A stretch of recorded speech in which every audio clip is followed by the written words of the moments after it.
الحمد لله وكفى وسلام على عباده الذين اصطفى أما بعد فأعوذ بالله من الشيطان الرجيم بسم الله الرحمن الرحيم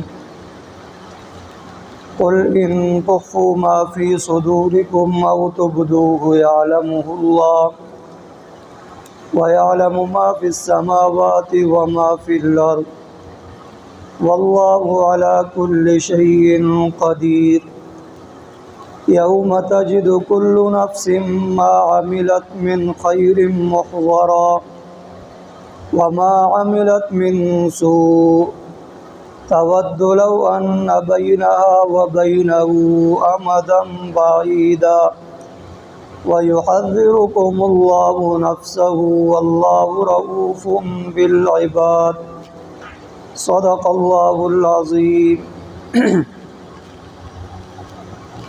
ان آیات مبارکہ میں مسلمان اور کافر کے تعلقات کے حوالے سے اللہ رب العالمین نے یہ اعلان فرمایا ہے کہ مسلمان کا کافر کے ساتھ دوستی لگانا، تعلقات رکھنا یہ ہرگز بھی جائز نہیں ہے، لیکن اس کے برمخالف رسول پاک صلی اللہ علیہ وسلم اور آپ کے اصحاب خلفائے راشدین کا عمل اگر دیکھا جائے تو آپ صلی اللہ علیہ وسلم نے کفار کے ساتھ بھی بڑی نرمی کا معاملہ کیا ہے، بڑی شفقتوں کا معاملہ کیا ہے۔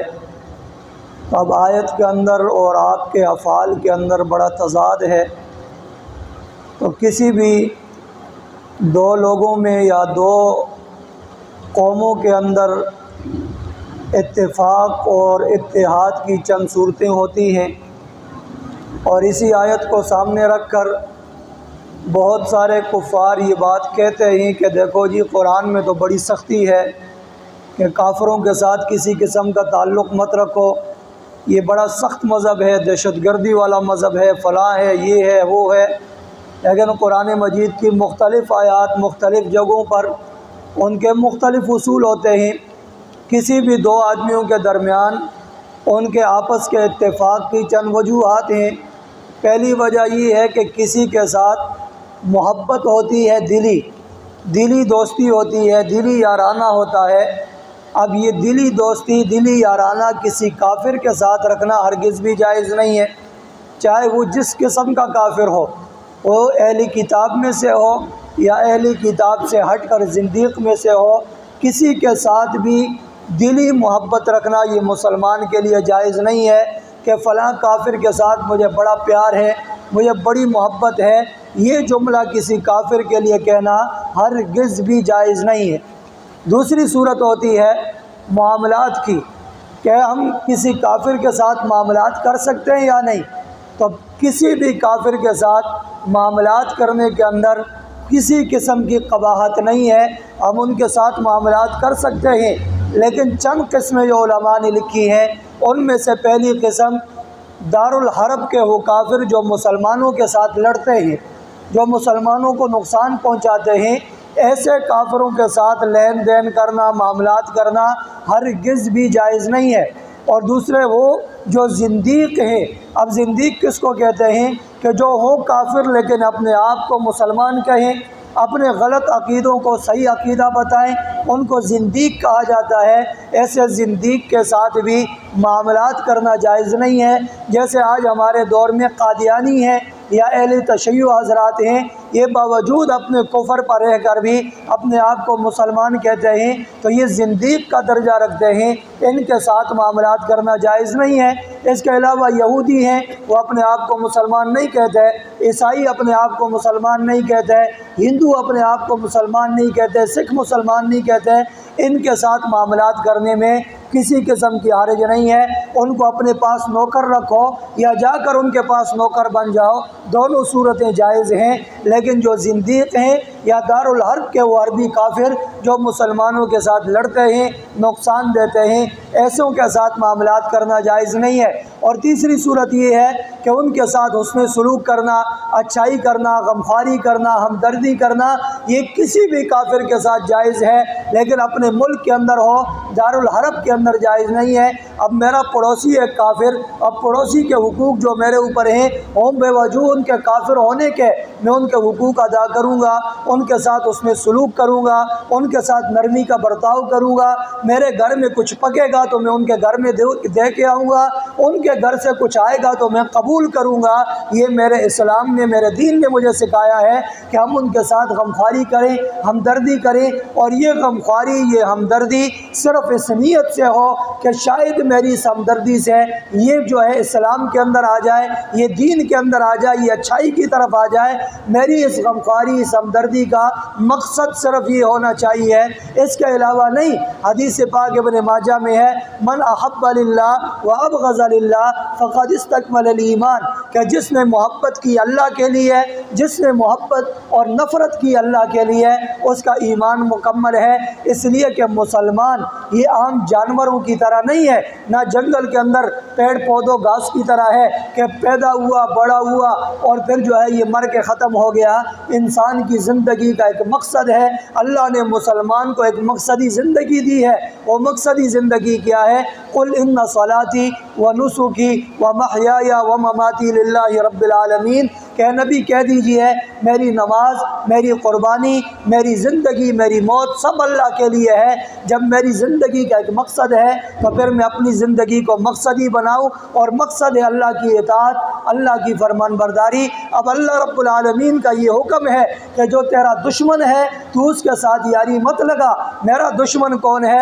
اللہ نے بتا دیا کہ تیرا دشمن شیطان ہے، اس کے ساتھ اپنی دشمنی کو پہچان لے اور اس کے ساتھ دشمنی رکھ۔ اب جو شیطان کی مان کر رسول کی مخالفت کریں گے، جو شیطان کی مان کر دین کی مخالفت کریں گے، وہ بھی تو میرے دشمن ہیں۔ تو پھر اپنی مقصدی زندگی کے اندر ان کو بھی میں دشمن تصور کروں، اللہ کا، اپنے دین کا اور اپنی ذات کا، کہ یہ میرے دشمن ہیں۔ اب دشمن کے ساتھ دوستی نہیں ہوتی، دشمن کے ساتھ دشمنی ہوتی ہے، دشمن کے ساتھ جو ہے صلح کی راہ ہموار کر دی جاتی ہے۔ اب کافر کے ساتھ ہم صلح اس لیے کرتے ہیں کہ یہ ایمان میں آ جائے، اس کے ساتھ ہمدردی اس لیے کرتے ہیں کہ یہ ایمان میں آ جائے، اور اگر ہم اس کے ساتھ محبت کریں گے تو پھر ہمارا ایمان کیا ہوگا؟ وہ اللہ نے کل کی آیت میں نے ذکر کیا کہ اللہ رب العالمین نے فرمایا فَلَيْسَ مِنَ اللَّهِ فِي شَيْءٍ، کہ اس کا میرے ساتھ کوئی تعلق نہیں ہے جو میرے دشمن کے ساتھ محبت رکھتا ہے۔ اب اللہ کے دشمن ہیں، اللہ کے باغی ہیں، ان کے ساتھ نفرت رکھنی ہے، ان کے ساتھ کسی قسم کی دلی محبت، دوستی رکھنا یہ جائز نہیں ہے۔ لیکن ہمدردی، غمخواری، یہ ہمارا اسلام ہمیں سکھاتا ہے۔ اللہ کے نبی صلی اللہ علیہ وسلم پر مکہ کے گلیوں میں ایک بوڑھی عورت، ایک کافرہ عورت، مشرکہ عورت کوڑا پھینکتی ہے، پھر وہ بیمار ہو جاتی ہے۔ اللہ کے نبی گھر میں جا کر اس کی عیادت کرتے ہیں، حالانکہ وہ کافر ہے، مشرک ہے۔ اور اسی طرح ایک یہودی کا بیٹا وہ بیمار ہوتا ہے، اللہ کے نبی اس کے پاس جاتے ہیں، اس کے ساتھ عیادت کرتے ہیں۔ یہ تمام چیزیں اللہ کے نبی نے سکھائی ہیں۔ ایک کافر عورت قیدی بن کر آتی ہے، اللہ کے نبی کی وہ چادر کے جس کی ایک ایک تار پر ساری انسانیت قربان ہو جائے، اللہ اس کمنی والی چادر کو اللہ کا نبی اتار کر اس بیٹی کے سر پر ڈالتا ہے اور بتا دیتا ہے کہ دنیا کے انسانوں، یہ انسانی غمخواری ہے، انسانی ہمدردی ہے جو تم نے کرنی ہے۔ اس کے بعد خلفائے راشدین، اصحاب رسول نے یہ رسول اللہ صلی اللہ علیہ وسلم کی روش پر چل کر اس غمخواری اور ہمدردی کا اظہار کیا ہے۔ ہمارے لیے بھی یہ سبق ہے کہ ہم کافروں کے ساتھ محبت کبھی بھی نہ رکھیں، دلی محبت نہ رکھیں، بلکہ دل کے اندر ان کی نفرت ہو کہ یہ بدبخت لوگ ہیں جنہوں نے اللہ اور اس کے رسول اور اس کے دین کا مذاق بنایا ہے۔ اس لیے ان کی محبت، اور میرے بھائی محبت صرف یہ نہیں ہوتی کہ میں زبان سے کہوں مجھے اس سے محبت ہے، زبان سے کہنے سے محبت نہیں ہوتی۔ محبت یہ ہے کہ اب دیکھا جاتا ہے کہ میں اپنے اس دشمن کو، جس کو میں دشمن کہتا ہوں، اس کے طریقوں سے کتنی نفرت کرتا ہوں۔ یہ بھی نفرت اور محبت کی علامت سمجھی جاتی ہے۔ آج اگر میں کہوں بھائی مجھے دنیا کا کافر بہت برا لگتا ہے، لیکن میرے زندگی میں سارے طریقے کافروں کے ہوں تو بتاؤ یہ نفرت ہے یا محبت؟ میرے گھریلو زندگی، میری کاروباری زندگی، میرا رہن سہن، میرا چال چلن، ہر چیز غیروں کے طریقے پر ہو تو پھر یہ محبت ہے یا نفرت ہے؟ جس طرح ہم اب ربیع الاول کا مہینہ ہے، محبت رسول کا اعلان کرتے ہیں، بڑے فخر سے کرتے ہیں، کرنا بھی چاہیے کہ اس کے بغیر ایمان مکمل نہیں ہے، لیکن محض زبان سے کہنے سے کافی ہو جائے گا؟ یہ نہیں ہوگا کہ ہماری زندگی میں رسول کی سنتیں زندہ ہو، یا صرف زبان سے کہیں گے محبت محبت محبت تو محبت ادا ہو جائے گی، اس طرح ہی نہیں ہوتا۔ گھر میں جا کے بیوی سے کہو مجھے آپ سے بڑی محبت ہے، بیوی کے لیے کپڑے نہ لاؤ، اس کے لیے کھانا نہ لاؤ، اس کی ضروریات پوری نہ کرو، چپل اٹھا کے مارے گی نکل باہر سے، تو کہو بھائی میں زبان سے کہہ رہا ہوں۔ زبان سے کہنے سے کیا ہوتا ہے؟ جب ایک بیوی زبان کی محبت پر یقین نہیں رکھتی تو پھر کائنات کے سردار کی محبت محض زبانی کافی کیسے ہے؟ پھر کائنات کے رسول کے ان دشمنوں کی نفرت صرف زبان سے کہنے سے کیسے ادا ہوگی؟ اس لیے رسول پاک کی محبت یہ ہے کہ ہم آپ کے طریقوں سے محبت کریں، آپ کی سنتوں سے محبت کریں، اور دشمنوں سے نفرت یہ ہے کہ ہم ان کے طریقوں سے نفرت رکھیں، ان کے طریقوں اور تعلیم اور تربیت سے ہٹ کر رسول پاک کی تعلیم اور تربیت کو سیکھ کر اس کے مطابق چلیں گے تو اللہ رب العالمین اس چیز کو قبول بھی فرمائیں گے۔ فرمایا قل ان تخفوا ما فی صدورکم، کہ تم زبان سے کہو ہمیں نفرت ہے لیکن دل کے اندر کچھ اور ہے، تو اللہ کہتا ہے کہ نبی ان سے کہہ دیجئے ان تخفوا ما فی صدورکم، جو باتیں تم اپنے دلوں میں چھپاتے ہو، او تبدوہ یعلمہ اللہ، یا اس کو ظاہر کرتے ہو، اللہ دونوں کو جانتا ہے، ویعلم ما فی السماوات وما فی الارض، تمہارا دل تو پھر بھی چھوٹی سی چیز ہے، اللہ زمین اور آسمان کی چیزوں کو جانتا ہے، اتنی بڑی کائنات کو جانتا ہے، تمہارے دل کیا سی چیز ہے کائنات کے سامنے، ایک ذرے کے برابر بھی نہیں اللہ کے مقابلے میں، اللہ تمہارے دل کی ہر حالت کو جانتا ہے، واللہ علی کل شیء قدیر، اللہ ہر چیز پر قادر ہے۔ یوم تجد کل نفس ما عملت من خیر محضرا، اس دن جب ہر نفس پائے گا جو اس نے نیکی کے کام میں سے کچھ بھی کیا ہو، اپنے سامنے کوئی بھی نیکی کی ہو اس کو بھی اپنے سامنے پائے گا، وما عملت من سوء، اور اگر کوئی برائی کی ہے اس کو بھی سامنے پائے گا۔ جب فرشتہ اعلان کرے گا اقرأ کتابک کفی بنفسک اليوم علیک حسیبا، آج پڑھ لے اپنے دونوں نامہ اعمال جو تو نے لکھوائے ہیں، تو اس دن نیکی اور برائی سب سامنے آ جائے گی۔ تود لو ان بینہا وبینہ امدا بعیدا، تو گناہوں والا انسان کہے گا اے کاش آج میرے میں اور میرے نامہ اعمال میں ایک کافی فاصلے کی دوری ہوتی، یہ نامہ اعمال میرے قریب نہ ہوتا، میں اس کو دیکھتا بھی نہیں کہ اس کے اندر کیا لکھا ہوا ہے، میں دیکھتا بھی نہیں کہ میں نے کیا عمل کیے ہیں، دنیا میں رہ کر کس سے محبت اور کس سے نفرت کی ہے، اور کس کے طریقوں سے پیار اور کس کے طریقوں سے نفرت کی ہے۔ اللہ مجھے آج یہ نہ دکھاتا، اس دن یہ امید کرے گا کہ کاش ہی میرا نامہ اعمال دور ہو جائے۔ وَيُحَذِّرُكُمُ اللَّهُ نَفْسَهُ، تمہیں آج بھی اللہ اپنے آپ سے ڈراتا ہے کہ میری ذات سے ڈر جاؤ، میرے قہر سے ڈر جاؤ، میرے عذاب سے ڈر جاؤ، اور دنیا کی زندگی میرے حکموں کے مطابق گزار لو، اس لیے کہ اللہ تمہیں مارنا نہیں چاہتا، اللہ تمہیں تباہ نہیں کرنا چاہتا، اللہ تمہیں کامیاب کرنا چاہتا ہے۔ واللہ رؤوف بالعباد، وہ اللہ اپنے بندوں سے بڑا پیار کرتا ہے، وہ اللہ اپنے بندوں پر بڑا مہربان ہے۔ اس لیے اللہ رب العالمین اپنے بندوں کو بار بار کبھی نبی بھیج کر، کبھی کتاب بھیج کر، کبھی علماء بھیج کر، کبھی دین بھیج کر، مسلمان کو ایک دوسرے کے لیے بھیج کر اس چیز کی دعوت دیتا ہے کہ میرے بندوں میری طرف آ جاؤ، میں بڑا پیار کرتا ہوں، کل کامیابیاں تمہیں دوں گا۔ تو اللہ رب العالمین مجھے اور آپ کو رسول پاک صلی اللہ علیہ وسلم کی سنتوں پر عمل کی توفیق عطا فرمائے اور دنیا آخرت کی کامیابی عطا فرمائے۔ اللہ عمل کی توفیق عطا آمین۔ الحمدللہ رب العالمین والعاقبۃ للمتقین وعلی آلہ وصحبہ اجمعین۔ الہ العالمین جو کچھ کہا گیا سنا گیا عمل کی توفیق عطا فرما۔ یا الہ العالمین ہم سب کے صغیرہ کبیرہ گناہوں کو معاف فرما، گزری ہوئی زندگی کی تمام خطاؤں کو معاف فرما۔ اللہ آئندہ زندگی میں گناہوں سے بچنے کی توفیق عطا فرما۔